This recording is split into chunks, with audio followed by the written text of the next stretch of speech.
Thousands of years into the future, humanity reached its peak in technology and the arts of the arcane. Within this greatness, an elite group known as the Orokin rose up and decided to rule the solar system. Their beginnings was on Earth, but after years the Orokin decided the surface of Earth was too primitive, and they ascended to the moon. They became more powerful and even immortal. Through the process called continuity, they would abduct children and transfer their consciousness and soul into that child. This way, the Orokin would live forever. Greed and desire for greatness pushed the Empire into great doom. The Orokin named their system of origin and decided to expand. They had sucked their origin system dry of every resource, so they looked to a parallel system called Tau. Because of interstellar travel restrictions, the Orokin were not able to travel themselves, so they created machines that will take the journey. These machines have their own AI and the ability to sustain and reproduce. This means that if the machines gets destroyed, the mothership can manufacture or create new ones to replace the broken ones. To get to this Tau system, they have to travel through a multi-dimensional field called the Void. The Void is both an amplifier and a corruption. When these machines passed through the Void, it gave them sentience but destroyed their ability to reproduce. The sentience got to this new world in the Tau system, saw the beauty of it, and realized that in time, the Orokin would bring ruin to it as they have done to their origin system.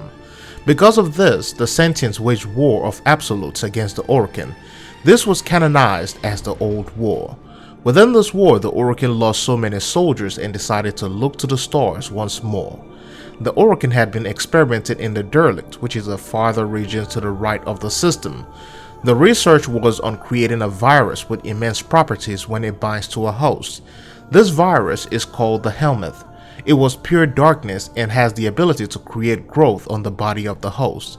It hardens their skin like steel, but also sets them through a series of pain. The side effect was uncontrollable anger. Some people volunteered for this process while some did not. This was going to be the Orokin's ultimate weapons against the machines. But what good is a weapon if you cannot control it? And just like the experiments of the Derelict, the Orokin found answers in another experiment. The Orokin kidnapped children, put them on a ship called the Zaramanten-0 and sent the ship into the Void. The effects of the Void brought the adults to their doom, but the children gained the gift of the Void. They would forever remain children but will have the power of 1,000 sons. After this alleged accident in the Void, the Orokin decided to weaponize the children against their enemies and called them Tennos. Like the yin and yang, the Tennos became yang and the Warframes became yin. Like two halves of the same entity, they bonded together spiritually and combined forces to take down the Sentients. The Sentients' last battle was on Earth. The Sentient had uncovered a secret through the Orokin archives that will heal them of their sickness. The Unum Tower was that secret. The Sentients laid siege upon the tower with the hope that the healing properties within it will heal them. But even with this attempt, the Sentients failed. The Sentient mother and father unhoused sent their shape-shifting daughter Nata to disguise herself as an Orokin Archimedean named Margulis. The goal was to infiltrate and kill the Tenno. In the end, that wish was almost granted. After defeating the Sentients, the Tennos turned against their Orokin masters and wiped them out. The entire moon was filled with blood. Instead of carrying out the final orders, Nata became corrupted and showed compassion instead. She put the children in a cryosleep and pulled the moon into the Void, a place where the Sentients would never visit again. For millennia, they slept until today. They woke up, and though the battle seemed over, the horrors of their past still lingers, and this time it calls out for blood.